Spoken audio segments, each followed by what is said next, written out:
ಈಗ ನೋಡಿ ಸರ್, ಅವತ್ತಿನ ದಿವಸದಲ್ಲಿ ಚರ್ಚೆ ಮಾಡಬೇಕಾದ್ರೆ ಮುಖ್ಯವಾಗಿ ನಾನು ಮಾತಾಡೋದಿಷ್ಟೇ.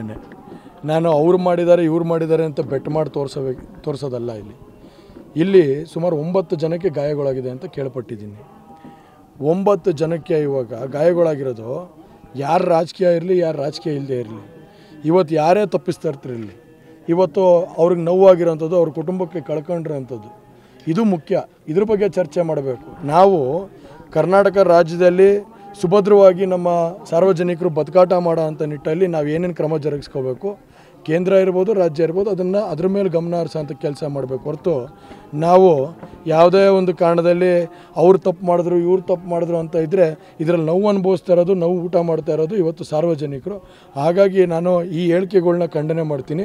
ಮೊದಲು ಈ ಹೇಳಿಕೆಗಿಂತ ಮುಂಚೆ ಆ ಕುಟುಂಬಸ್ಥರು ಯಾರು ನೋವಲ್ಲಿದ್ದಾರೆ, ಯಾರ್ಯಾರು ಇವತ್ತು ರಾಜ್ಯದಲ್ಲಿ ಬೈದುಬಿತ್ತರಾಗಿದ್ದಾರೆ, ಅವ್ರಿಗೊಂದು ಧೈರ್ಯ ತುಂಬ ಅಂತ ಕೆಲಸನ ಮಾಡಿ, ಅವ್ರಿಗೆ ಒಂದು ನ್ಯಾಯಬದ್ಧವಾಗಿ ಅವ್ರಿಗೊಂದು ಪರವಾಗಿ ನಿಂತ್ಕೊಳ್ತೀವಿ ನಾವು ಸರ್ಕಾರದವರು ಅಂತ ಹೇಳಿ ಅವ್ರಿಗೊಂದು ನಿಂತ್ಕೊಳ್ಳೋಂಥ ಒಂದು ಮುನ್ಸೂಚನೆ ತೋರಿಸ್ಲಿ ಅನ್ನೋದ್ರ ಬಗ್ಗೆ ನಾನು ಚರ್ಚೆ ಮಾಡ್ತೀನಿ. ಆ ಹೇಳಿಕೆಗಳು, ಆ ಒಂದು ಧೋರಣೆ ಇದೆಯಲ್ಲ, ಅದು ಭಾಳಷ್ಟು ಒಳ್ಳೆಯದಲ್ಲ ಅದು. ಯಾಕಂದರೆ ಇವತ್ತು 9 ಜನಕ್ಕೆ ಗಾಯಗೊಳಗಾಗಿದೆ. ತಪ್ಪು ತಿಳಿಬಾರ್ದು. ಒಂದು ಮಹಿಳೆ ಪಾಪ ಸೀರಿಯಸ್ ಇದೆ ಅಂತ ಕೇಳ್ಪಟ್ಟಿದ್ದೀನಿ. ಒಬ್ಬರಿಗೆ ಕಣ್ಗುಡ್ಡೆ ಆಚೆ ಬಂದು ಕಣ್ಣು ಬರುತ್ತೋ ಇಲ್ವೋ ಅನ್ನೋ ಒಂದು ದೃಷ್ಟಿಕೋನ ಬರುತ್ತೋ ಇಲ್ವೋ ಅನ್ನೋ ಒಂದು ಭಾವನೆಯಲ್ಲಿದ್ದಾರೆ. ಇಷ್ಟು ಸೀರಿಯಸ್ ಆಗಿರಬೇಕಾದ್ರೆ ಇದೊಂದು ಸಿಲ್ಲಿ ಅಟೆಂಪ್ಟು, ಈ ಥರ ಒಂದು ಏನೋ ಇದು ತಮಾಷೆಗೆ ತಗೊಳ್ಳೋಂಥದ್ದು, ಇದ್ರ ಚರ್ಚೆ ಮಾಡಬಾರ್ದು. ಇದು ಅವರ ಒಂದು ಗೌರವಕ್ಕೆ, ಅವರ ಸ್ಥಾನಕ್ಕೂ ಒಂದು ಗೌರವ ತರೋಂಥ ಕೆಲಸ ಆಗೋದಿಲ್ಲ. ಹಾಗಾಗಿ ಇದನ್ನು ಒಂದು ಸೀರಿಯಸ್ ಆಗಿ ಪರಿಗಣನೆ ಮಾಡಬೇಕು.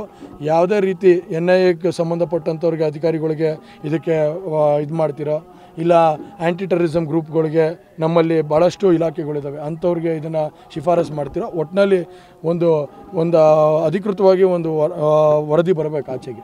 ನಮಗೆ ಯಾರೇ ತಪ್ಪಿಸ್ತಿರಲಿ, ಆ ತಪ್ಪಿಸ್ತ್ರನ್ನ ಖಂಡಿತವಾಗ್ಲೂ ಅವ್ರಿಗೆ ಒಂದು ಕೊನೆಗಾಲ ಆಗಬೇಕು. ಇದೊಂದು ಪಾಠ ಆಗಬೇಕು. ಮುಂದಿನ ದಿನಗಳಲ್ಲಿ ಯಾರೇ ಇದನ್ನು ಮಾಡ್ತೀವಿ ಅಂದ್ರೂ ಕೂಡ ಇದಕ್ಕೊಂದು ದೊಡ್ಡ ಮಟ್ಟದ ಶಿಕ್ಷೆ ಕೊಟ್ಟು ಎಲ್ಲರಿಗೂ ಇಂಥ ಮನಸ್ಥಿತಿ ಇರೋಂಥವ್ರಿಗೆ ಒಂದು ಈ ಪಾಠದ ಮುಖಾಂತರ, ಈ ಒಂದು ನ್ಯಾಯದ ಮುಖಾಂತರ ಅವ್ರಿಗೆ ತಲುಪಿಸೋಂಥ ಕೆಲಸ ಮಾಡಬೇಕು ಅಂತ.